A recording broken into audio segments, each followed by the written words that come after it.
वसुदेवसुतं देवं कंसचाणूरमर्दनं देवकी परमानन्दं कृष्णं वन्दे जगद्गुरुं।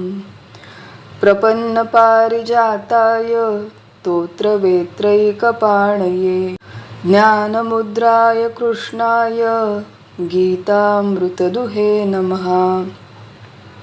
ब्रह्मानन्दं परमसुखदं केवलं ज्ञानमूर्तिं द्वन्द्वातीतं गगनसदृशं तत्त्वमस्याक्षम् एकनित्यं विमलमचलं सर्वदी साक्षिभूतं भावातीतं त्रिगुणरहितं सद्गुरुं तन्नमामि।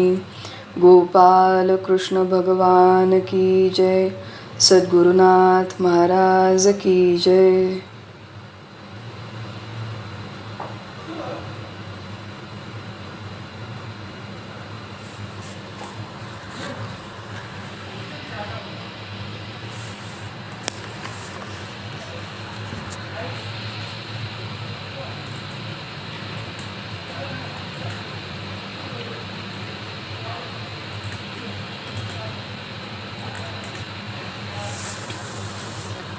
सब लोगों को प्रणाम, सबको वंदन करती हूँ। हम लोग भगवत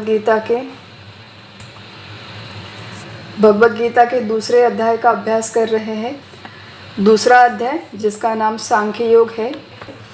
इसमें कुल 72 श्लोक है और जो 72 श्लोक है उसका जनरली ऑन हाई लेवल 3 विभागों में विभाजन किया जाता है। पहले विभाग में भगवान ने अर्जुन से आत्म विषयक विद्या कही, आत्मविद्या का प्रदान किया। दूसरे सेक्शन में भगवान ने कर्मयोग की बातें बताई है, कर्मयोग की पहचान, कर्मयोग का इंट्रोडक्शन करवाया है। किस तरह मनुष्य को आध्यात्मिक ज्ञान के साथ इस व्यावहारिक जग में व्यवहार करना चाहिए, ये सारी बातें कर्मयोग की पहचान कराते हुए भगवान दूसरे सेक्शन में करते हैं। और जो सांख्य योग का तीसरा सेक्शन है, तीसरा विभाग है, वो है स्थित प्रज्ञों के लक्षण। ऐसा व्यक्ति जिसने आत्मविद्या प्रत्यक्ष अनुभव किया है, मैं आत्मा हूँ इस बात का जिसने प्रत्यक्ष अनुभव किया है, और जो इस जगत में रह के सब लोगों में रह के व्यवहार करता है, उसके लक्षण क्या है, ऐसा प्रश्न जब अर्जुन पूछता है तो वो लक्षण सारे भगवान स्थित प्रज्ञों के लक्षण में कहते हैं, जो सांख्य योग का तीसरा विभाग है जिसको हम आज प्रारंभ करने वाले हैं। अब तक हमने जो देखा वो कर्मयोग के कुछ प्रमुख सिद्धांत थे। 47वां श्लोक जो सबसे महत्वपूर्ण है, कर्मण्येवाधिकारस्ते, उसमें भगवान कहते हैं कि कर्म में तुम्हारा अधिकार है, फल में अधिकार नहीं है। फल से प्रेरित होकर तुम कर्म ना करो और कर्म न करने में भी तुम्हारी आसक्ति ना हो। सबसे पहला महत्वपूर्ण श्लोक और सिद्धांत। 48 श्लोक में भगवान ने कहा था कि सारे प्रकार के संग कर्म में, कर्म के फल में, कर्म की परिस्थिति में जो भी तुम्हारी अटैचमेंट है, आसक्ति है, चिपकना है, उन सब का त्याग करके तुम कर्म करो। सिद्धि हो या असिद्धि हो उसमें तुम्हारी समबुद्धि रहे। 49 श्लोक में भगवान ने सकाम कर्म और निष्काम कर्म इनकी तुलना की थी और भगवान कहते हैं कि कोई भी जो हमारा दिन प्रतिदिन का काम है, स्पेशली जो कर्तव्य रूप कर्म है, कर्तव्य जो हम हमारे परिवार के प्रति करते हैं, स्वदेह के प्रति कर्तव्य है, समाज के प्रति कर्तव्य है, वो सारे हमारे कर्तव्य कर्म, धर्म कर्म, वो अगर कामना रख के किए जाए तो वो सकाम कर्म कहलाते हैं। सकाम कर्म कनिष्ठ होता है, अवर होता है। भगवान ये भी कहते हैं कि सारे कर्म और सारे कर्मों के फल अशाश्वत है। ये भगवान ने प्रत्यक्ष रूप से नहीं कहा, लेकिन क्योंकि उन्होंने कर्म को और सकाम कर्म को कनिष्ठ कहा है, उसकी कारण मीमांसा में हम लोग देख रहे थे कि कितना भी बड़ा कार्य क्यों ना हो समाज के स्तर पे, अल्टीमेटली वो अशाश्वत होता है। तो भगवान ने कहा कि तुम सांख्य बुद्धि का आश्रय लो या फिर साम्य बुद्धि का आश्रय लो, और ये आश्रय लेके अगर तुम कर्म करोगे तो वो कर्म वही कर्म, वही कर्तव्य कर्म जो तुम अपने लिए कर रहे हो, समाज के लिए कर रहे हो, वही निष्काम हो जाएगा और वही कर्म श्रेष्ठ हो जाएगा। इसमें सबसे महत्वपूर्ण बात हमने देखी थी कि कोई भी कर्म अपने आप में कनिष्ठ या श्रेष्ठ नहीं होता। जिस दृष्टिकोण के साथ हम लोग कर्म करते हैं, वो दृष्टिकोण, वो भावना, वो बुद्धि उसे श्रेष्ठ या कनिष्ठ बनाती है। तो कोई भी काम कनिष्ठ या श्रेष्ठ नहीं है आध्यात्मिक दृष्टिकोण से। कोई भी काम मतलब जनरली जो अच्छे काम होते हैं, अब लोगों को दूसरों का मारने का काम है अपने स्वयं के खुशी के लिए, वो कर्म अच्छा नहीं हो सकता। हम लोग सत्कर्मों की बातें कर रहे हैं। सत्कर्म जो है वो निष्काम बुद्धि से करें, ये महत्वपूर्ण संदेश 49 श्लोक में देते हैं। 58 श्लोक में भगवान कहते हैं कि बुद्धि युक्तो जहातीह उभे सुकृत दुष्कृते, कि जिसमें तुम पुण्य और पाप का त्याग कर दो। इसमें भी हमने वही बात देखी थी कि प्रत्यक्ष कर्म का त्याग नहीं करना है, तो उसके साथ जुड़े हुआ जो अपना अभिमान है, मैं कर्म कर रही हूँ, मैं अच्छा काम कर रही हूँ, उस कर्तृत्व के अभिमान को त्याग करना है। और उसके साथ जुड़ी हुई जो हमारी अपेक्षाएं हैं कि मैंने ये कर्म करने के उपरांत मुझे ये फल मिले, उन अपेक्षाओं का त्याग करना है। भगवान कहते हैं कि योग कर्मसु कौशलम, कर्म में कुशलता ही योग है। तो व्यावहारिक कुशलता भी होना आवश्यक है और पारमार्थिक कुशलता भी होना आवश्यक है। इन सारी बातों का हमने विस्तार से विचार किया था। कर्मजम बुद्धि युक्ता ही, ये जो 51 श्लोक है उसमें भगवान कहते हैं कि अगर तुम कर्म फल को छोड़ दोगे, अब कर्म के फल को नहीं छोड़ना है, तो कर्म के फल के प्रति जो हमारी अपेक्षा है, उस अपेक्षा को अगर तुम छोड़ दोगे, उसके प्रति कोई प्रतिक्रिया न दोगे, तो उसी कर्म फल के त्याग से, उसी अपेक्षा के त्याग से तुम्हारी चित्त शुद्धि हो जाएगी और बाद में अंत में जन्म मृत्यु के बंधन से मुक्ति हो जाएगी। तुम्हें अनामय पद की प्राप्ति हो जाएगी।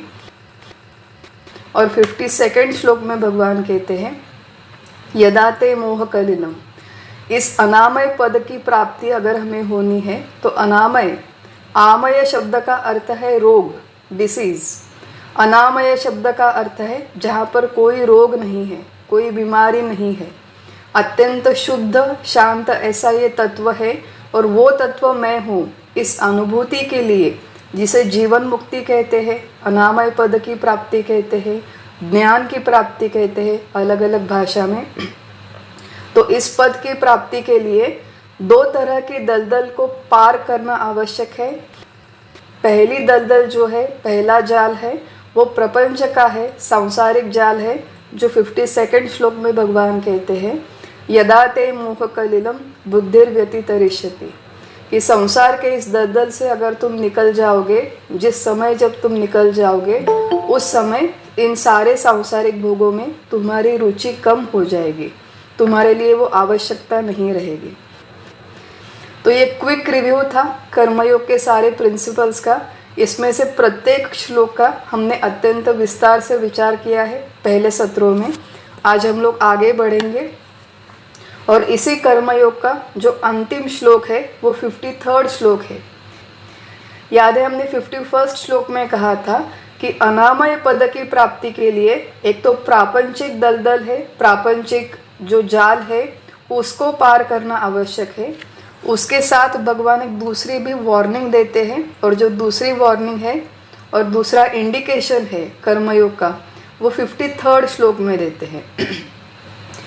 53rd श्लोक में भगवान कहते हैं श्रुति विप्रतिपन्ना ते यदा स्थास्यति निश्चला समाधा वचला बुद्धि तदा योगम अवाप्स्यसि।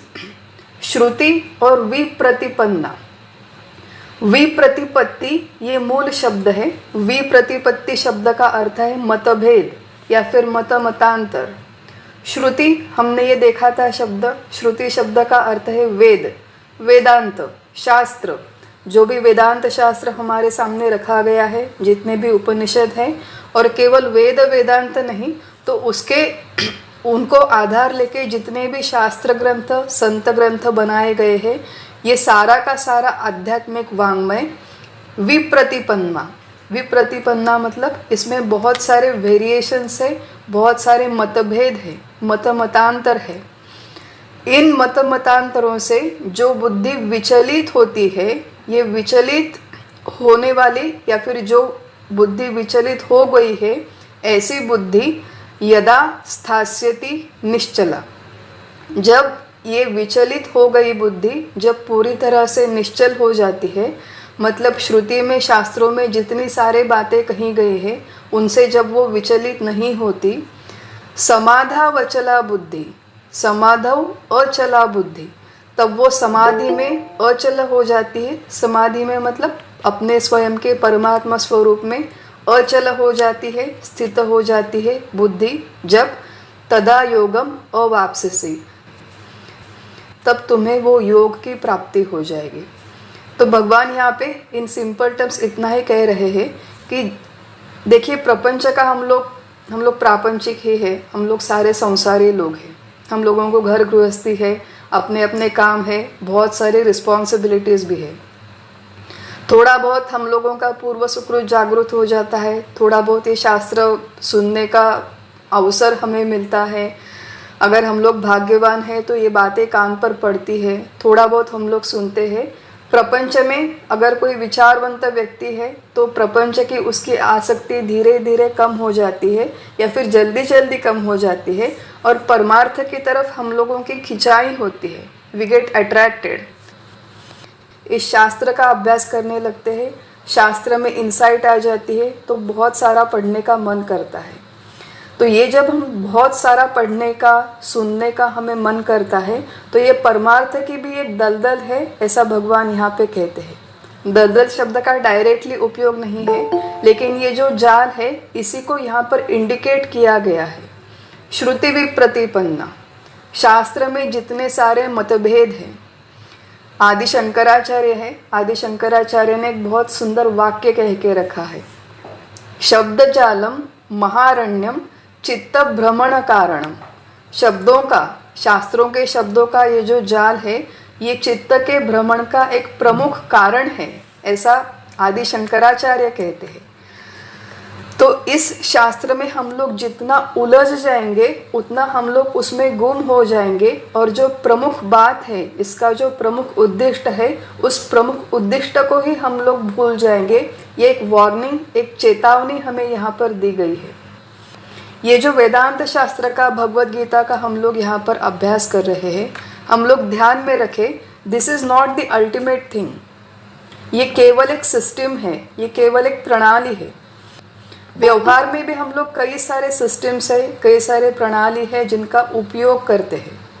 घर में मिक्सर है मेरे, मिक्सर एक सिस्टम है। उस सिस्टम का उपयोग किस लिए करना है कि अगर मुझे मसाले पीसने हैं, कोई पाउडर करनी है, कोई चटनी करनी है, कोई ग्रेवी करनी है, तो सारा सामान इंग्रेडिएंट्स उसमें डालो और 2 मिनट में वो पीसकर बाहर निकालो। ये उस सिस्टम का उपयोग है। अगर मैंने सिस्टम का उपयोग नहीं किया, अपना समय नहीं बचाया और सिस्टम के ही एनालिसिस में लगी रही कि मिक्सर कौन से कंपनी का है, उसके फीचर्स कैसे हैं, उसका इंटरनल वर्किंग कैसा है, फिर उसकी प्राइस कैसी है, फिर उसकी मोटर की कितनी पावर है, दूसरे कंपनी के मिक्सर का क्या रेट है, उसके क्या फीचर्स है, इसमें क्या है, and I can do a PhD on the entire mixer thing. लेकिन ये PhD मैंने पूरी की और मिक्सर का उपयोग ही नहीं किया, तो ये सारे अभ्यास का कोई उपयोग नहीं है। ये पूरा मच एडो अबाउट नथिंग, कि हमने इतना सब कुछ मेहनत की लेकिन उसका कोई उपयोग नहीं हुआ। बिल्कुल इसी तरह यहाँ पे जो भगवद गीता शास्त्र है, उपनिषद शास्त्र है, जितने भी हम लोग ग्रंथ पढ़ते हैं, उनका केवल एक ही उद्देश्य है और वो उद्देश्य है मैं देह नहीं हूँ, मैं ब्रह्म हूँ। इस बात की प्रत्यक्ष अनुभूति लेना। इस बात की प्रत्यक्ष अनुभूति लेंगे तो इस शास्त्र का उपयोग है, नहीं लेंगे तो इस शास्त्र का हम लोग चाहे जितना अभ्यास कर ले उसका कोई उपयोग नहीं है। सबसे पहली बात है कि शास्त्र में वेरिएशंस बहुत हैं, कि भगवद गीता ही हम लोग एक ग्रंथ देख लें तो भगवद गीता के 100 से अधिक भाषा में भाषांतर हुए हैं। प्रत्येक भाषा में अनेकानेक लोगों ने इस पर टीका लिखी हुई है। जब मैं गीता पढ़ने लगती हूँ, गीता थोड़ी थोड़ी समझ में आती है, तो हम लोगों को इच्छा होती है कि अब मैं हमारे जो सद्गुरु है डॉक्टर काका, उनकी गीता मैं पढ़ रही हूँ, फिर मैं गीता प्रेस की भी पढ़ूँगी, फिर मैं रामकृष्ण मिशन की भी पढ़ूँगी, फिर मैं चिन्मय मिशन की भी पढ़ूँगी, फिर विनोबा भावे है मैं उनकी भी पढ़ूँगी, फिर जयदयाल गोयनका है उनकी भी पढ़ूँगी, और फिर इतने सारे लोग हैं, इन सारे लोगों की मैं टीकाएँ पढ़ूँगी, तो पूरी पढ़ाई करने में मेरी जीवन चला जाएगा। और जो प्रत्यक्ष अनुभूति है, अनुभूति के लिए मेरे पास कभी समय ही नहीं रहेगा। संत ज्ञानेश्वर महाराज है हमारे, संत ज्ञानेश्वर महाराज ने उनके मराठी के गीता के कमेंट्री में एक बहुत सुंदर ओवी लिख के रखी है। ओवी का अर्थ मैं बताती हूँ।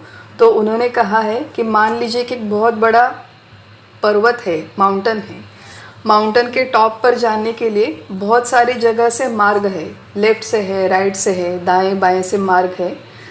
किसी एक मार्ग को पकड़ के ऊपर जाना आवश्यक है। अगर हम लोग एक मार्ग से थोड़ा सा ऊपर गए, फिर नीचे आए, फिर दूसरा मार्ग पकड़ा, फिर थोड़े से ऊपर गए, फिर नीचे आए, तो इस तरह ऊपर नीचे करते रहे तो हम लोग कभी माउंटेन टॉप तक नहीं पहुंचेंगे। तो जितनी सारी हमें राह दिखेंगी, क्या सारे के सारे राह पर हम लोग चलेंगे? इसमें तो कोई समझदारी नहीं है।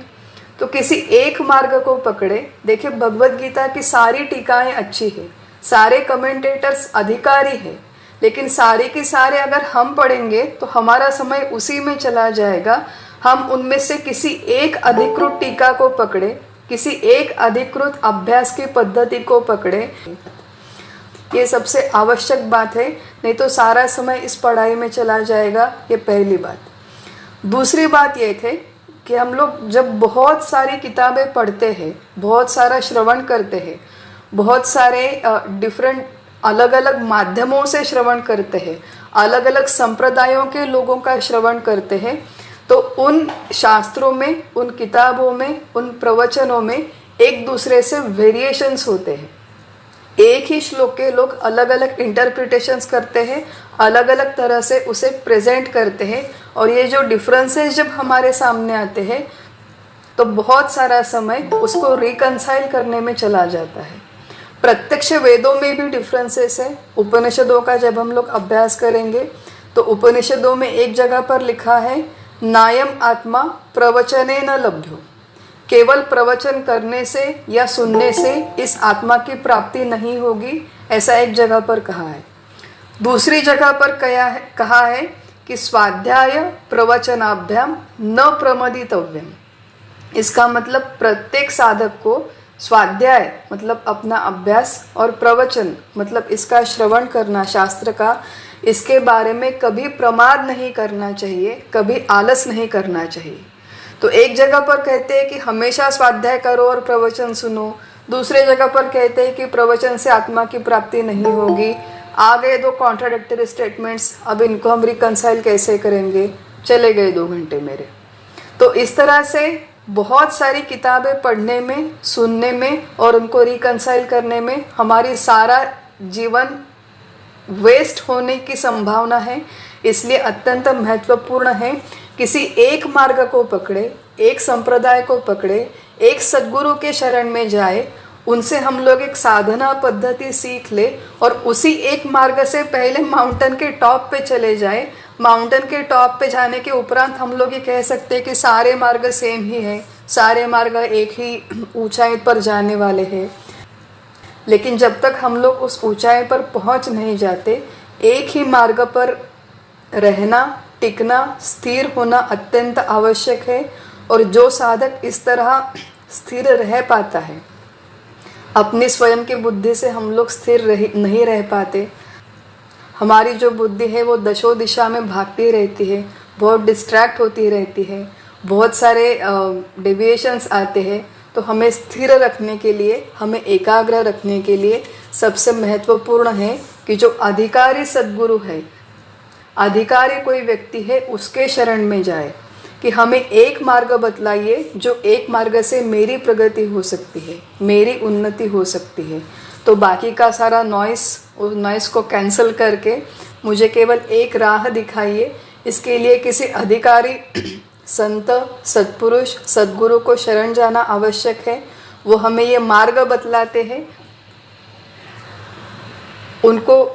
उनको शरण जाने के बाद हमारा जो काम है वो काम पूरी तरह से हो सकता है।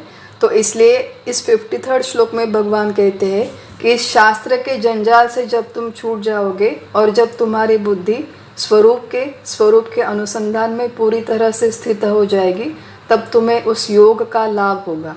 कौन से योग का लाभ होगा? कि जो जीव ब्रह्मैक्य जिसे हम कहते हैं कि मैं देह नहीं हूँ, मैं ब्रह्म हूँ, इस अनुभूति का तुम्हें लाभ होगा।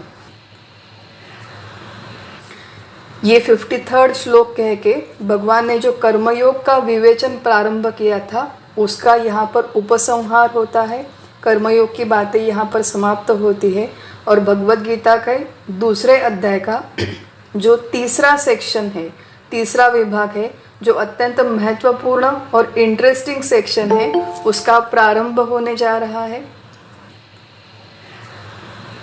तो 54th श्लोक में जो स्थित प्रज्ञों के लक्षण हैं, उस स्थित प्रज्ञों के लक्षण प्रारंभ होंगे।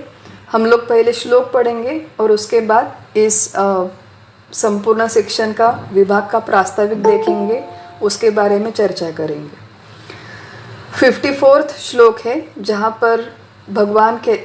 पर अर्जुन का प्रश्न है। अर्जुन भगवान से प्रश्न पूछता है, स्थित प्रज्ञस्य का भाषा समाधिस्थस्य केशव स्थितधि किम प्रभाषेत किमासीत व्रजेत किम। अर्जुन पूछते हैं भगवान श्री कृष्ण से, हे कृष्ण, हे केशव, अखंड समाधि में रहने वाले स्थित प्रज्ञ के क्या लक्षण है? स्थित प्रज्ञस्य का भाषा। और आगे कहते हैं, वह स्थिर बुद्धि पुरुष स्थितधि किम प्रभाषेत, कैसे बोलता है, किम आसीत, कैसे बैठता है, और व्रजेत किम, किस तरह चलता है। अब अर्जुन के मन में ये प्रश्न आना स्वाभाविक है। और अगर हमने अब तक आज तक दूसरे अध्याय का अत्यंत विचारपूर्वक एकाग्रता से श्रवण किया है, तो इस तरह का प्रश्न हमारे भी मन में आना स्वाभाविक है। भगवान ने सबसे पहले कहा कि मैं देह नहीं हूँ, मैं आत्मा हूँ, मैं ब्रह्म हूँ। उसके बाद में उन्होंने कहा कि मैं आत्मा हूँ, ये अनुभूति आने के लिए किस तरह से कर्म करने चाहिए, किस तरह से व्यवहार करना चाहिए। अब अर्जुन ने ये सारी बातें सुनी कि मैं देह नहीं हूँ, मैं ब्रह्म हूँ, किस तरह से कर्म करना चाहिए ये भी सुना, लेकिन अर्जुन को अभी पूरी तरह से क्लैरिटी नहीं है। अगर देखिए कि हमारे सामने कोई एक पिक्चर हो, कोई एक आइडियल हो, कोई एक आदर्श हो, तो उसको देख के हम लोग वो मार्गक्रमण कर सकते हैं कि देखो उस व्यक्ति में कितने अच्छे गुण हैं। उस व्यक्ति को देखो, उसके जैसा बनने की कोशिश करो, उसके जैसा बनने का प्रयास करो। ऐसे बचपन में सिखाया जाता है, किसी श्रेष्ठ व्यक्ति की तरफ इंडिकेट करके, निर्देश करके। तो अर्जुन सोचता है कि ये जो भगवान यहाँ पर कह रहे हैं, ऐसा कोई वास्तविक व्यक्ति अस्तित्व में है या नहीं, या सिर्फ केवल कहने की या सुनने की बातें हैं। इज़ इट इवन प्रैक्टिकल कि मैं देह नहीं हूँ, ये अनुभूति के साथ इस दुनिया में रहना क्या संभव भी है? और अगर संभव है तो वो व्यक्ति कैसा होता है जिसे प्रत्यक्ष ये अनुभूति आई है कि मैं देह नहीं हूँ और मैं सर्वव्यापक ब्रह्म हूँ। ब्रह्म के क्या लक्षण हैं? हमने बहुत बड़ी लिस्ट देखी थी। अगर आपको याद होगा, दूसरे अध्याय के जो हमारा पहला विवेचन है, त्रिकाला बाधित है, सत है, अविनाशी है, अज अजर अमर है, अक्लेद्य, अशोष्य, अदाह्य, ये सारी बातें हमने आत्मा के लिए सुनी थी। वो आत्मा मैं हूँ, ऐसी जिसने प्रत्यक्ष अनुभूति ली, और ऐसा जो व्यक्ति प्रत्यक्ष व्यवहार कर रहा है वो कैसा होगा, ये प्रश्न अर्जुन के मन में आता है। और वही प्रश्न वो भगवान श्री कृष्ण से पूछता है। और हमारे लिए भी इस प्रश्न का उत्तर जानना अत्यंत आवश्यक है। जब तक हम लोग ये ठीक से नहीं समझेंगे कि आत्मानुभूति के बाद जीवन कैसा होगा, तब तक हम लोग पूरी तरह से भगवद गीता के अभ्यास के लिए मोटिवेट नहीं होंगे। तो हमारी मोटिवेशन के लिए, हमारी प्रगति के लिए इन स्थित प्रज्ञों के लक्षण समझना अत्यंत आवश्यक है। श्लोक में कुछ महत्वपूर्ण बातें हैं, कुछ महत्वपूर्ण शब्द है, इनको समझने का प्रयास करते हैं। सबसे पहले जो यहाँ पर शब्द आया है वो स्थित प्रज्ञ। प्रज्ञ शब्द का अर्थ है बुद्धि, स्थित शब्द का अर्थ है स्थिर, अविचल, जो बिल्कुल विचलित नहीं होती, उछल कूद नहीं करती, यहाँ वहाँ नहीं जाती, जिसको बहुत सारे डेविएशंस नहीं है, ऐसी अत्यंत एकाग्र और स्थिर रहने वाली बुद्धि, स्थित बुद्धि जिसके पास है उसे स्थित प्रज्ञ कहते हैं। और केवल स्थित प्रज्ञ मतलब व्यवहारिक दृष्टि से भी कोई व्यक्ति बहुत एकाग्र हो सकता है। अपने अपने जैसे कोई साइंटिस्ट है या फिर कोई स्पोर्ट्समैन है, उसकी भी बुद्धि अपने क्षेत्र में काम करने के लिए अत्यंत स्थिर हो सकती है। लेकिन यहाँ पर जो भगवान स्थित प्रज्ञ कह रहे हैं वो स्थित प्रज्ञ व्यावहारिक क्षेत्र में नहीं तो अपने स्वयं के स्वरूप में उसकी बुद्धि स्थित है, इसलिए उसे स्थित प्रज्ञ कहते हैं। जिसकी बुद्धि अपने स्वरूप में, आत्म स्वरूप में स्थित है और स्वरूप का अनुसंधान, मैं देह नहीं हूँ और मैं ब्रह्म हूँ, ये अनुसंधान, ये बैकग्राउंड विचार जिसका स्थायी भाव बन चुका है, ऐसा जो व्यक्ति उसे स्थित प्रज्ञ कहते हैं। अर्जुन के प्रश्नों से हम लोग कुछ इन्फरेंस निकाल सकते हैं। वो क्या इन्फरेंस निकाल सकते हैं कि अर्जुन ने पूछा ये कैसे बोलता है, कैसे बैठता है, कैसे चलता है, इसका मतलब वो क्रिया करता है। स्थित प्रज्ञ मतलब बुद्धि स्थिर है, शरीर स्थिर है ऐसा नहीं कहा, शरीर निष्क्रिय है ऐसा यहाँ पर नहीं कहा, ऐसा यहाँ पर इंडिकेट नहीं है, इंडिकेशन नहीं है। ये जो स्थित प्रज्ञ व्यक्ति है वो सारे जीवन में आवश्यक व्यवहार है, वो सारे आवश्यक व्यवहार करता है, समाज में रहता है, समाज का हिस्सा है, अकेला कहीं हिमालय में जाके, रिजॉर्ट में जाके, किसी समंदर के किनारे में जाके नहीं रहता, समाज में रह के चलता है, बोलता है, उठता है, रहता है और सारे व्यवहार करता है। ये सबसे पहली बात।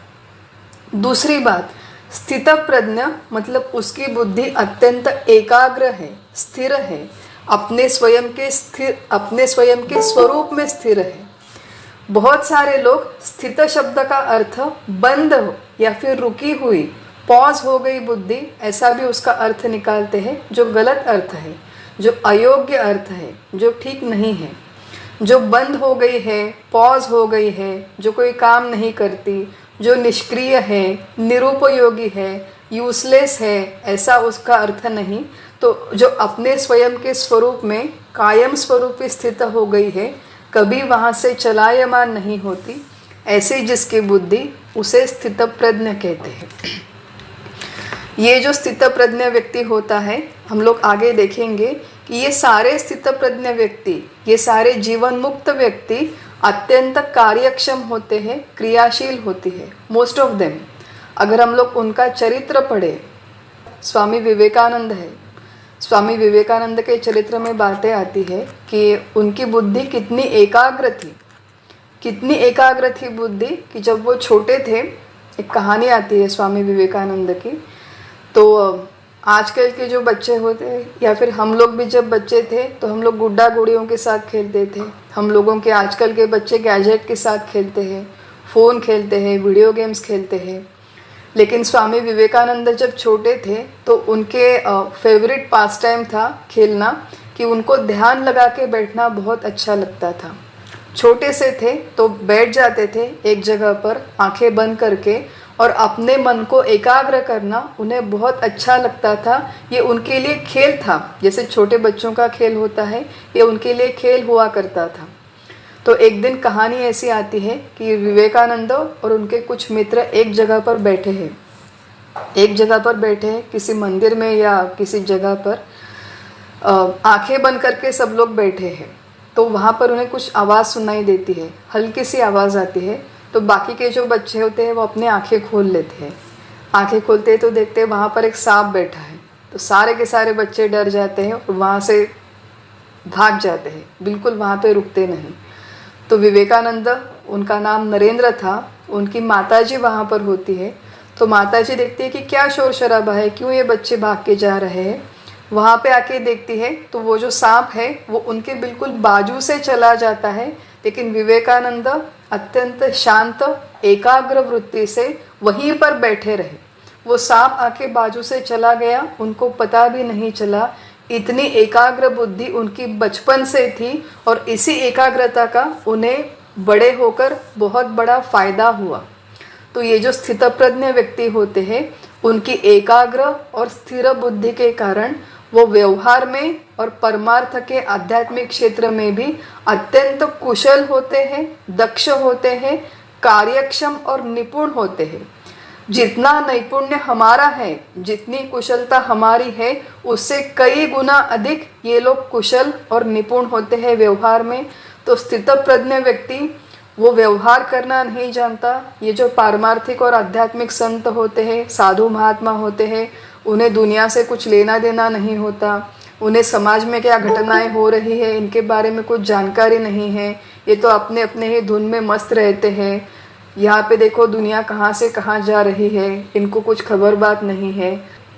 इस तरह की जो हमारे मिसअंडरस्टैंडिंग है आध्यात्मिक व्यक्तियों के बारे में, आध्यात्मिक सत्पुरुषों के बारे में, अधिकारी सत्पुरुषों के बारे में, ये सारे मिसअंडरस्टैंडिंग दूर होने की आवश्यकता है।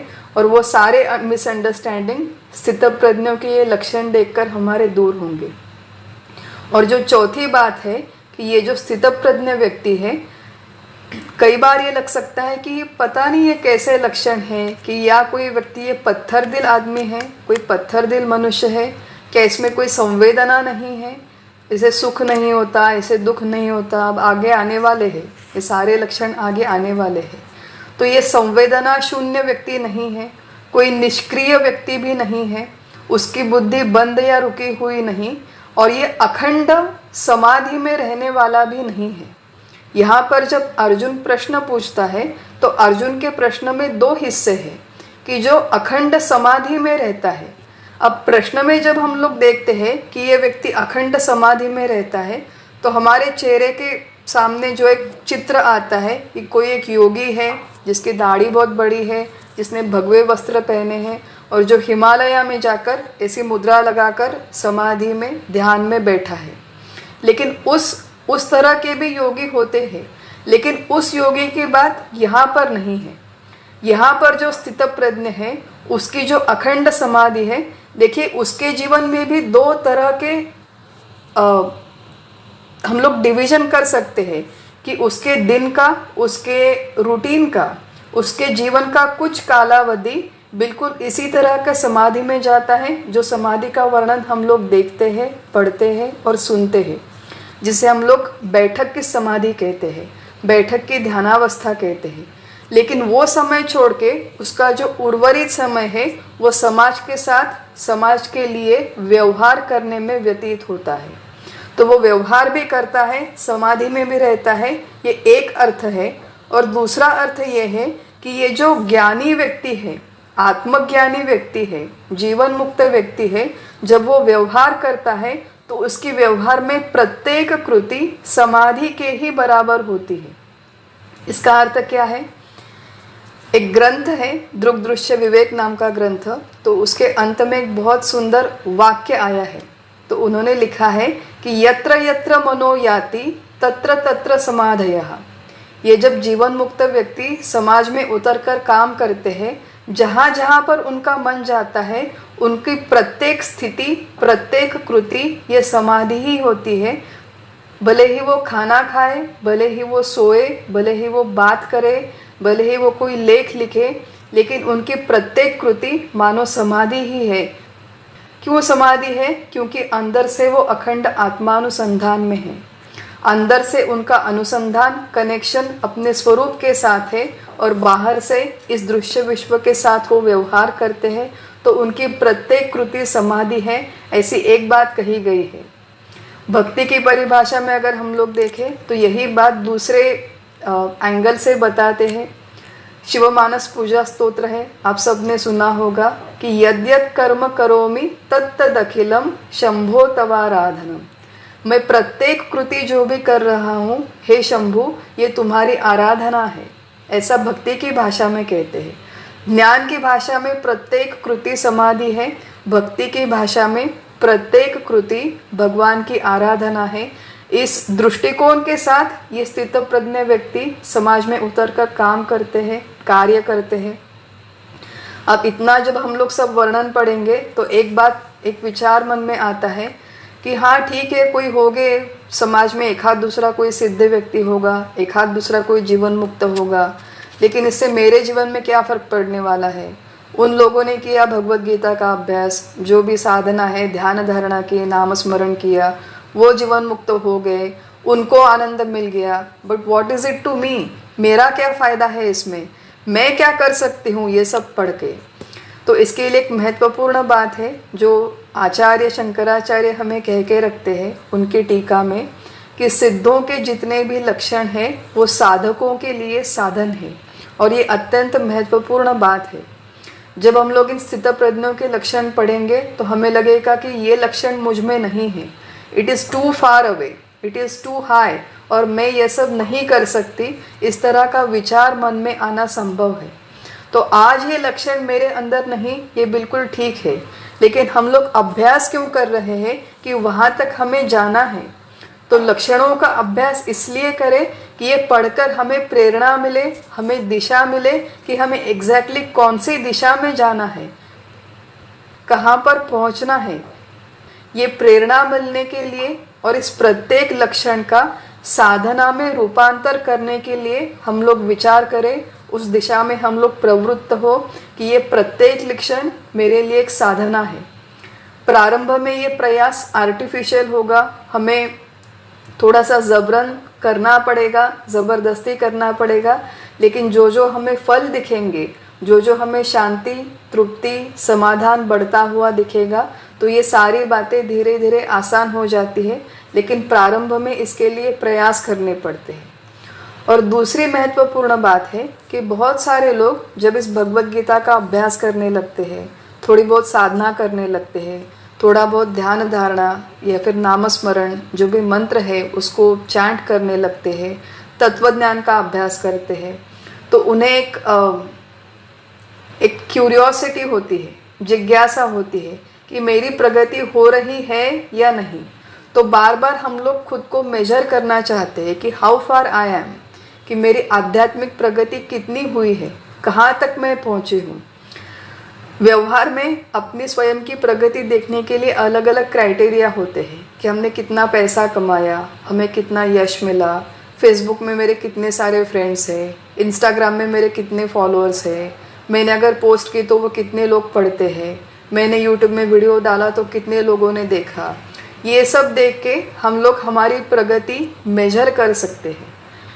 परमार्थ में जो हमारी प्रगति है, शाब्दिक ज्ञान की प्रगति नहीं, प्रत्यक्ष अनुभूति की तरफ, मैं देह नहीं हूँ, मैं आत्मा हूँ, इस अनुभूति की तरफ हम लोग जा रहे हैं या नहीं जा रहे हैं, कितनी हमारी प्रगति हो चुकी है, इसको मेजर करने के लिए इन सारे लक्षणों का उपयोग किया जा सकता है। प्रत्येक लक्षण हम लोग देखें, इसको अच्छी तरह से समझें और मैं कहाँ तक हूँ, वेयर आई एम। और महत्वपूर्ण बात है कि अपने आप को इवैल्यूएट करें। हम लोगों को ये बहुत होता है कि नहीं उसकी कितनी प्रगति हुई है, देखो 20 सालों से वो लोग भगवत गीता का अभ्यास कर रहे हैं लेकिन अभी भी गुस्सा करते हैं, अभी भी क्रोध करते हैं, अभी भी इनके मन में चिंता है, भय है। तो हम दूसरों को परीक्षा करने में हम लोग व्यस्त रहते हैं, दूसरों की परीक्षा ना करें, हम लोग अपने आप का परीक्षण करें। ये महत्वपूर्ण बातें स्थितप्रज्ञों के इन लक्षणों के अभ्यास से पहले हम लोगों ने देखी। और जो प्रत्यक्ष लक्षण है उसका अभ्यास हम लोग 55वें श्लोक से करना प्रारंभ करते हैं। 55वां जो श्लोक है दूसरे अध्याय का, उसमें भगवान अर्जुन के इस प्रश्न का उत्तर देना प्रारंभ करते हैं। अर्जुन ने क्या पूछा था कि जो अखंड समाधि में स्थित रहता है, ये व्यक्ति किस तरह बोलता है, किस तरह बैठता है, किस तरह चलता है, किस तरह व्यवहार करता है, आप मुझे उसके लक्षण बताएं। तो श्री भगवान उवाच, श्री भगवान कहते हैं, प्रजहाति यदा कामान सर्वान् पार्थ मनोगतान् आत्मन्येवात्मना तुष्ट स्थित प्रज्ञस्तदोच्यते। स्पेसिफिक डेफिनेशन, उसको स्थित प्रज्ञ कहते हैं। किसे स्थित प्रज्ञ कहते हैं? तो भगवान कहते हैं प्रजहाति, प्रजहाति मतलब त्याग कर दिया है। किसका त्याग कर दिया है? यदा मतलब जिस समय। किसका त्याग किया है? कामान सर्वान, सर्व कामनाओं का जब पूरी तरह से त्याग कर देता है। मनोगतान, मन में आने वाली सर्व कामनाओं का जब पूरी तरह से वो त्याग कर देता है। और आगे कहते हैं आत्मनि एव आत्मना तुष्टः, अब आत्मा से ही आत्मा में संतुष्ट रहता है, अपने स्वयं के स्वरूप से ही स्वरूप में संतुष्ट रहता है। जब इस तरह की बात होती है स्थित प्रज्ञ तदोच्यते। तो दो महत्वपूर्ण बातें भगवान यहाँ पर कहते हैं कि प्रजहाति यदा कामान मतलब जब वो अपने मन में आने वाली सारी कामनाओं का सर्वथा त्याग कर देता है, स्थित प्रज्ञ का पहला लक्षण। और दूसरा लक्षण आत्मनि एव आत्मना तुष्टः, अपने स्वयं के स्वरूप में अपने स्वयं के स्वरूप से ही संतुष्ट रहता है, उसे स्थित प्रज्ञ कहते हैं। तो भगवान यहाँ पर स्थित प्रज्ञों के दो लक्षण बताते हैं। इस सेक्शन में स्थित प्रज्ञों के कुल 11 लक्षण भगवान बताते हैं। ये जो 11 लक्षण हैं ये 4 श्लोकों में डिस्ट्रीब्यूटेड है। 55वें श्लोक में 55th श्लोक में भगवान ने 2 लक्षण कहे हैं। 56th श्लोक में भगवान ने 5 लक्षण कहे हैं। 57th में उन्होंने 3 लक्षण कहे हैं और 58th में उन्होंने 1 लक्षण कहा है। इस तरह इस स्थित प्रज्ञों के कुल 11 लक्षण इन 4 श्लोकों में आते हैं और उसमें से 2 लक्षण इस 55th श्लोक में भगवान कहते हैं। यहाँ पर एक महत्वपूर्ण बात हम लोग जान ले कि ये जो पूरे के पूरे 11 लक्षण हैं ये स्थित प्रज्ञ की बहिरंग लक्षण नहीं है, ये स्थित प्रज्ञ की अंतरंग स्थिति है। क्योंकि हम लोग कोई भी व्यक्ति जब अभ्यास करता है अध्यात्म का परमार्थ का तो हमारे आँखों के सामने एक इमेज होती है कि वो इस तरह दिखना चाहिए, इस तरह उसके कपड़े होने चाहिए, इस तरह का उसका गेटअप होना चाहिए, उसके पीछे कोई एक स्पेसिफिक ऑरा होना चाहिए, कोई तेज होना चाहिए। तो हम लोगों की एक एक्सपेक्टेशन रहती है। ये सारे बहिरंग से जुड़ी एक्सपेक्टेशंस है, लेकिन ये बहिरंग का वर्णन नहीं है, उसका ड्रेस कोड, उसकी हेयर स्टाइल, इन सारी बातों का भगवान वर्णन नहीं कर रहे हैं। इसका दूसरा अर्थ ये है कि ये जो सारे जीवन मुक्त व्यक्ति है ये समाज में सारे स्तर में, सारे घरों में, प्रपंच में, समाज के सारे व्यवसाय करने वालों में से कोई भी व्यक्ति अगर अच्छी तरह से भगवद गीता का अभ्यास करे और साधना करे तो जीवन मुक्त बन सकता है। बाहर से भले ही वो जीवन मुक्त दिखे या न दिखे, स्थित प्रज्ञ दिखे या न दिखे, लेकिन अंतरंग स्थिति उसकी ऐसी है जैसी यहाँ पर कही गई है। तो भगवान श्री कृष्ण के दृष्टिकोण से वो स्थित प्रज्ञ ही है। तो किसी भी व्यक्ति का वो बाहर कैसी दिखती है इस तरह से उसका परीक्षण न करे, उसकी अंतरंग स्थिति। अब अंतरंग स्थिति मुझे कैसे पता चलेगी? थोड़ी सहवास से पता चलती है। अगर प्रत्यक्ष सहवास न हो पाए तो दूसरे लोग जो उनके सहवास में हैं उनसे बातें करके समझ सकती है, जो उनका वांग्मय है। तो ये जो सेक्शन है ये आगे आने वाला है। आज हम लोग अभी इतना ही देखेंगे कि जो व्यक्ति स्थित प्रज्ञ है उसके ये जो 2 लक्षण भगवान ने बताए हैं उनके बारे में समझने का प्रयास करते हैं। एक, वो लक्षण का अर्थ क्या है। दूसरा, वो लक्षण अगर मुझे साधना स्वरूप उसका अभ्यास करना है, मुझे उस तरह बनना है, तो how can I achieve that, मैं किस तरह इस लक्षण को आत्मसात कर सकती हूँ। इन दोनों बातों का हम लोग विचार करेंगे। स्थित प्रज्ञ का पहला लक्षण प्रजहाति यदा कामान सर्वान, सर्व कामनाओं का त्याग, सर्व इच्छाओं का त्याग। इस स्थित प्रज्ञ व्यक्ति के मन में कोई इच्छा नहीं रहती, वो अपने सारी इच्छाओं का त्याग करता है। ये पहला लक्षण है। पहली बार जब पढ़ते हैं तो लगता है कि ये this is completely impractical, this is not even possible. मुझे लगा था जब मैंने पढ़ा था, लेकिन इसका अर्थ समझने का, इसका स्पिरिट समझने का प्रयास करते हैं। जब हम लोग कहते हैं कि मेरे मन में इच्छा है, इच्छा जब हम लोग कहते हैं उस इच्छा के अलग अलग प्रकार है। कितनी तरह की इच्छा मन में होती है और कितनी तरह की इच्छाओं का स्थित प्रज्ञ ने त्याग किया है, और अगर हमें करना है तो हम लोग किस तरह से कर सकते हैं। कामना, इच्छा ये समानार्थी शब्द है। कामना के अलग अलग प्रकार शास्त्रों में दिए गए हैं। एक ही इच्छा है, उसके अलग अलग वेरिएशन है। सबसे पहले है कामना।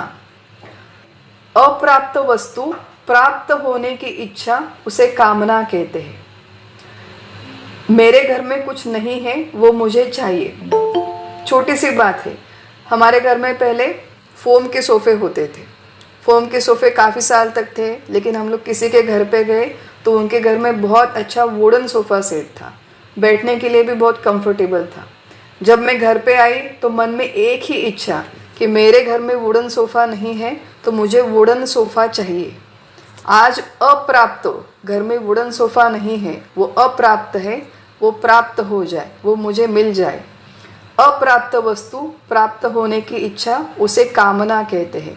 मुझे वुडन सोफ़ा मिले। अब कामना में दो सब टाइप्स है। मुझे कुछ चाहिए, ये भी कामना है, और मुझे कुछ नहीं चाहिए, ये भी कामना है। महत्वपूर्ण बात है, हम लोग इसे समझ लेंगे। मुझे वुडन सोफ़ा चाहिए घर में, ये भी कामना है, और मुझे फोम का सोफ़ा नहीं चाहिए, ये मुझे घर से निकालना है, ये भी कामना ही है। तो अनुकूल बातें चाहिए, प्रतिकूल बातें नहीं चाहिए। अनुकूल व्यक्ति घर में आए, प्रतिकूल व्यक्ति घर में ना आए, ये सारे कामनाओं के प्रकार है, इसे कामना कहते हैं। दूसरी है आशा। अप्राप्त वस्तु प्राप्त करने का जब हम लोग प्रयास करते हैं, उसमें कभी कभी बीच में विघ्न आते हैं। जब ये विघ्न मन में आते हैं, हम लोग प्राप्त नहीं कर पाते, तो मन में आशा रहती है कि एक ना एक दिन ये विघ्न चला जाएगा और एक ना एक दिन वो वस्तु मुझे अवश्य प्राप्त होगी। मुझे यूरोप की ट्रिप पे जाना है, लेकिन यूरोप की ट्रिप पे जाने के लिए आज मेरे घर में आज हमारे पास पैसे नहीं है। फिर मैं 5 साल बाद अवश्य जाऊंगी। फिर 5 साल बाद ये होता है कि घर में कोई बीमार है, या फिर बेटे के 12th के एग्ज़ाम्स है, तो इतने 12th के एग्ज़ाम्स हो जाने दो, मैं बाद में यूरोप अवश्य जाऊंगी। फिर ये जो बीमारी है ये ख़त्म हो जाएंगी, कोरोना समाप्त हो जाएगा, उसके बाद में मैं जाऊंगी। लेकिन जीवन में एक बार तो मुझे यूरोप अवश्य जाना है, यूरोप तो मैं जाके रहूँगी। इस तरह की विचार जब बार बार मन में आते हैं, उसे कहते हैं आशा। संकट दूर हो जाएगा, मुझे प्राप्ति हो जाएगी।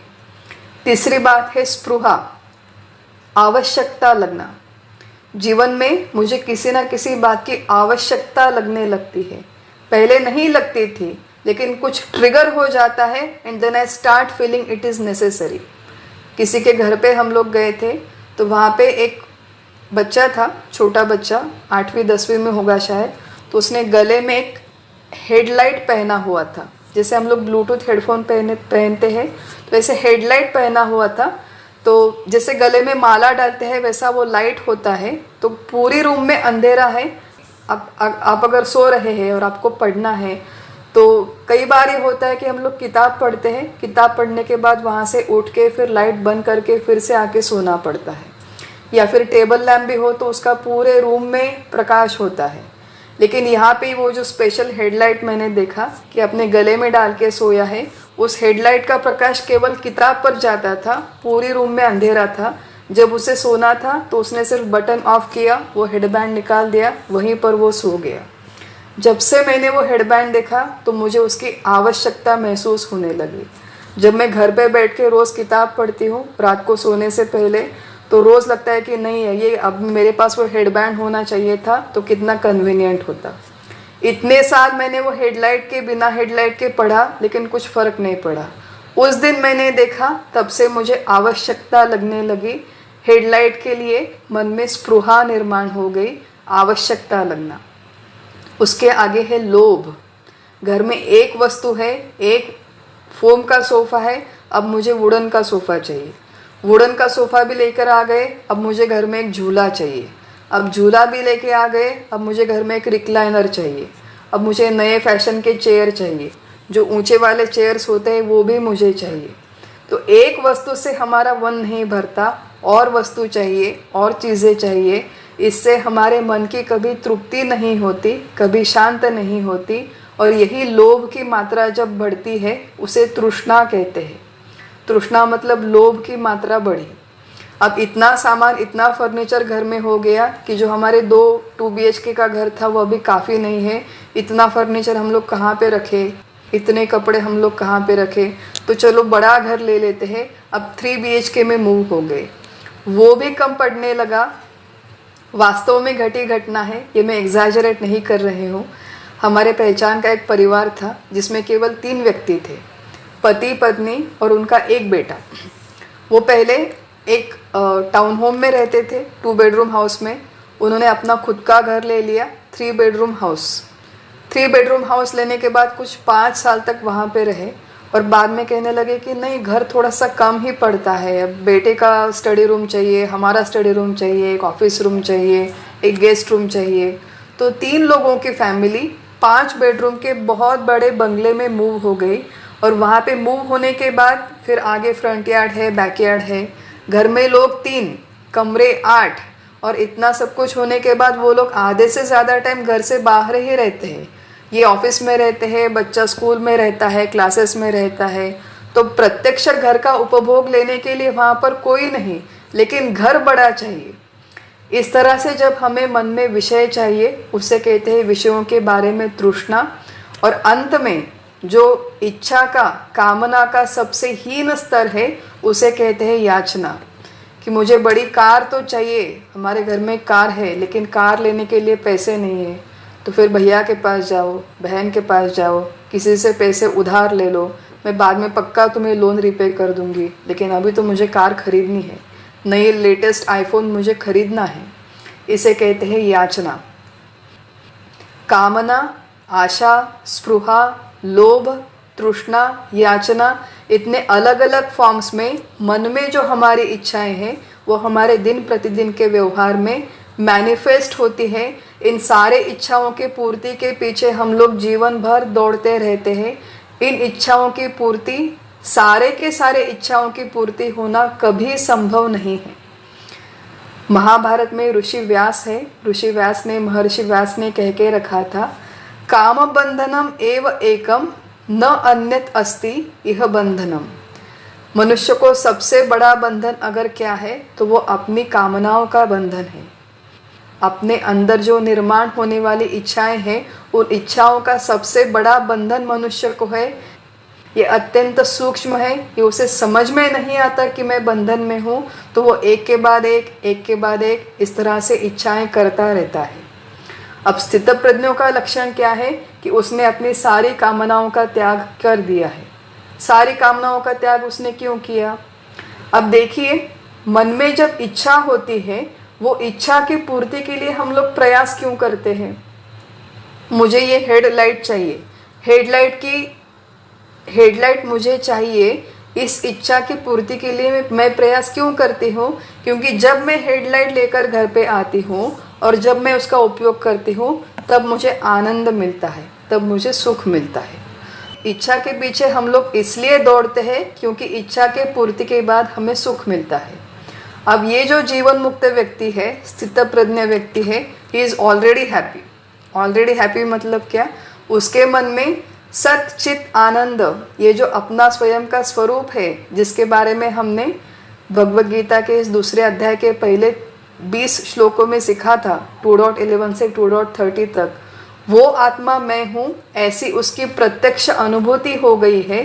ये 5 फुट का देह ये मेरा स्वरूप नहीं है, तो 5 फुट के देह की जितनी सारी ज़रूरतें हैं, आवश्यकताएं हैं, वो मेरी आवश्यकताएं नहीं हैं। वो इस देह का धर्म है, ये मेरी आवश्यकता नहीं है। मेरा स्वरूप ही आनंद है। तो आनंद के लिए मुझे बाहर कहीं से वस्तु अंदर लेकर आने की आवश्यकता नहीं है, किसी के ऊपर निर्भर रहने की आवश्यकता नहीं है। I am already happy, he is always happy. तो आनंद के लिए उसके लिए मन में इच्छा ही निर्माण नहीं होती और उस इच्छा की पूर्ति के लिए उसे प्रयास भी नहीं करने पड़ते। स्थित प्रज्ञों की ये जो स्थिति है, ये हम लोग जैसा आगे अभ्यास करेंगे ये और क्लियर होती जाएंगी। लेकिन आनंद मेरा स्वरूप है, ये अनुभूति आने के उपरांत सारी इच्छाएं अपने आप गल जाती है, उसका आर्टिफिशियली त्याग नहीं करना पड़ता। संत कबीर ने एक बहुत सुंदर दोहा लिख के रखा है। तो कबीर जी कहते हैं, चाह मिटी चिंता मिटी मनवा बेपरवाह, चाह मिटी चिंता मिटी मनवा बेपरवाह, जिसे कुछ नहीं चाहिए वो शाहनशाह। राजों का राजा शाहों का शाह कौन है? वो कहते हैं जिसे कुछ नहीं चाहिए। हम लोगों का ये होता है कि मुझे बहुत कुछ चाहिए, उसके लिए मैं बहुत सारे प्रयास करूँगी, बहुत भाग दौड़ करूँगी और वो पूर्ण होने के बाद मैं खुश होंगी। यहाँ पर कबीर जी कहते हैं जिसे कुछ नहीं चाहिए वो शाहनशाह। तो इस तरह से जो स्थिति होती है वो जीवन मुक्त की स्थिति होती है, आत्मज्ञानी व्यक्ति की स्थिति होती है। तो आनंद के लिए उसके मन में इच्छा निर्माण नहीं होती और उसके लिए उसे प्रयास भी नहीं करने पड़ते। इन सारे कामनाओं का त्याग उसके लिए अपने आप हो जाता है। और अगर हमें इस तरह निरीच्छ बनना है, सारी कामनाओं का त्याग करना है, तो हम जैसे प्रापंचिक लोग, सांसारिक लोग क्या अपने जीवन में कामनाओं का त्याग कर सकते हैं? Is it even practical? और अगर हम लोग कामनाओं का त्याग कर देंगे तो हम लोगों का जीवन कैसे चलेगा? इस तरह के प्रश्न हमारे मन में आते हैं। और इस तरह के प्रश्नों का उत्तर देने के लिए भगवद गीता पे जितने सारे आचार्यों ने टीका लिखी है, उन्होंने बहुत सारी सुंदर टीकाएं और ट्रिक्स हमें दे के रखी है। तो साधकों के लिए साधना है। आज मेरे मन में हजारों इच्छाएं हैं, तो यहाँ पर भगवान कहते हैं कि ये स्थितप्रज्ञों का लक्षण है। तो हमें साधकों की साधना क्या है? हमें हमारे मन की सारी कामनाओं का त्याग करना है। सारी कामनाओं का त्याग क्यों करें? सबसे पहले विचार करें। पहला विचार ये है कि मन में जितनी सारी कामनाएं आती है, कामना, आशा, स्पृहा, तृष्णा, इन सारे के सारे कामनाओं की पूर्ति होना असंभव है। कोई भी व्यक्ति हो, कोई भी मनुष्य हो, कि कामनाओं का विचार पूर्वक त्याग करना संभव है। त्याग करना संभव है, विचार पूर्वक त्याग करना संभव है। त्याग अगर हम लोग करें तो विचार किस तरह से करें? वो विचार करने के लिए हमें दिशा दी गई है कि जीवन में मेरे मन में सुबह उठने से रात को सोने तक जितनी सारी इच्छाएं आती है उनका वर्गीकरण करें, क्लासिफिकेशन करें।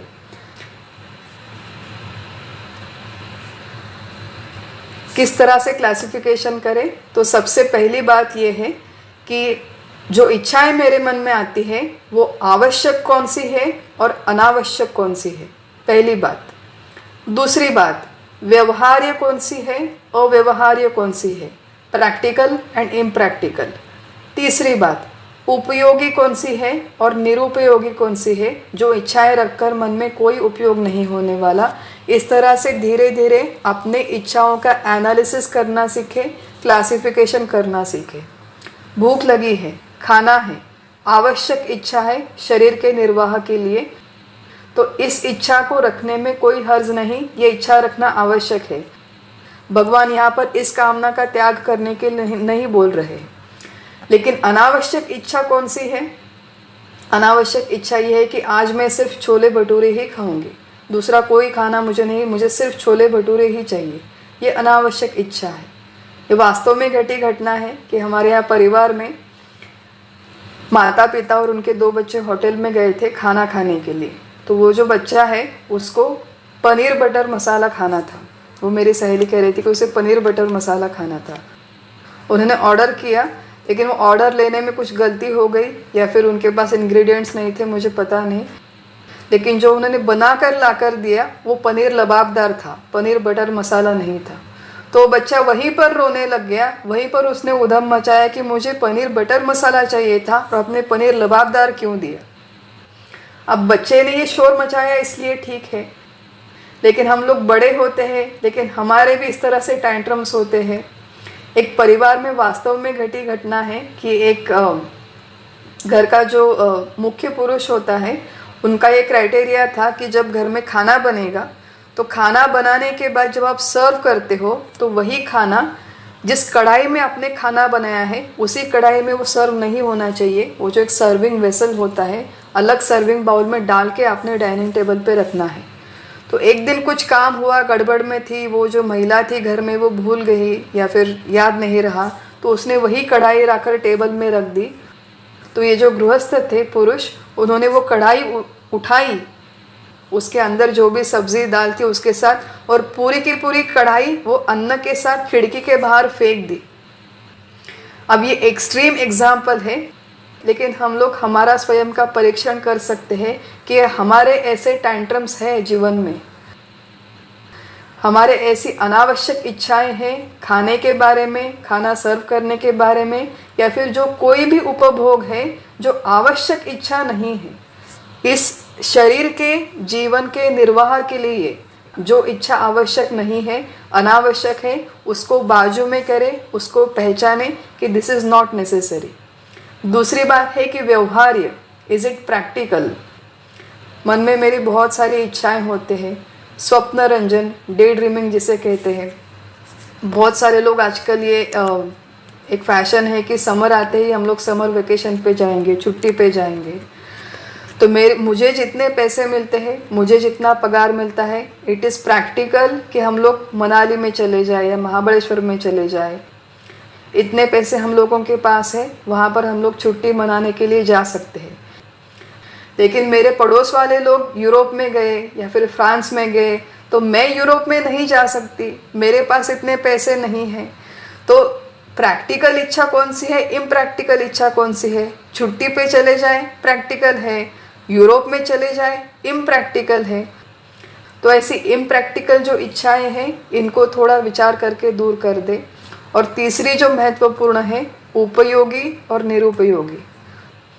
कौन सी इच्छा है कि जो इच्छा रख के या फिर उसके पूर्ति से कुछ उपयोग होने वाला है।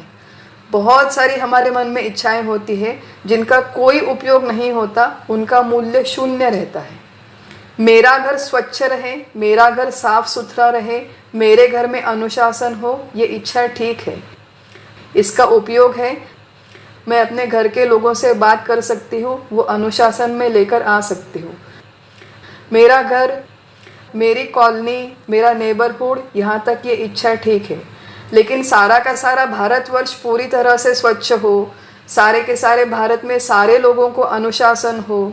जब हम लोग यात्रा करने निकलते हैं ट्रेन पे, तो बहुत सारे लोग होते हैं कि जो केला खाते हैं और वहीं पर छिलका डाल देते हैं, तो यहाँ पर बैठकर मेरा खून खौलने लगता है।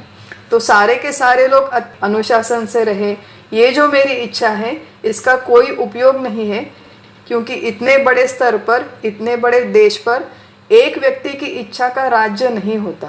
एक व्यक्ति की इच्छा से उस इच्छा की पूर्ति नहीं हो सकती।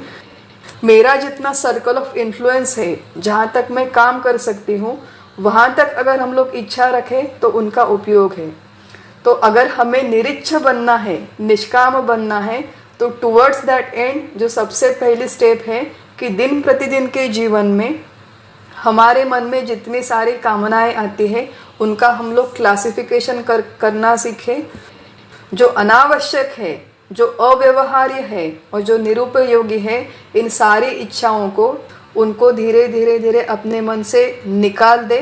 और जो आवश्यक है, जो प्रैक्टिकल है, जो इच्छाएं रख के उपयोग है, केवल उन्हीं इच्छाओं को मन में रखे। ये पहली स्टेप है। साधक के लिए ये साधन है। कौन सा साधन है? प्रजहाति यदा कामान। इस तरह हमें स्थित प्रज्ञ बनना है। तो हमारे लिए ये पहला स्टेप है कि हमारे इच्छाओं का हम लोग वर्गीकरण करें। केवल जो सामान्य मनुष्य जीवन है, वो उसका निर्वाह करने के लिए जितनी इच्छाएं हैं उनको शेष रखे। बाकी की जो इच्छाएं हैं वो समाज के कार्य के लिए, समाज के कल्याण के लिए हो तो उनकी बात अलग है। लेकिन वैयक्तिक, personal, at a personal level, if we keep it very basic, हमें बहुत कभी कभी डर लगता है कि इतना बेसिक अगर हम लोग लाइफ बेयर मिनिमम जिसे कहते हैं, बेयर मिनिमम इच्छाएं रख के अगर हम लोग अपना जीवन व्यतीत करेंगे तो वो कितना बोरिंग होगा, कितना उदास होगा, कितना नीरस होगा, कितना संवेदना शून्य होगा। तो इस तरह का ये जीवन नहीं होगा।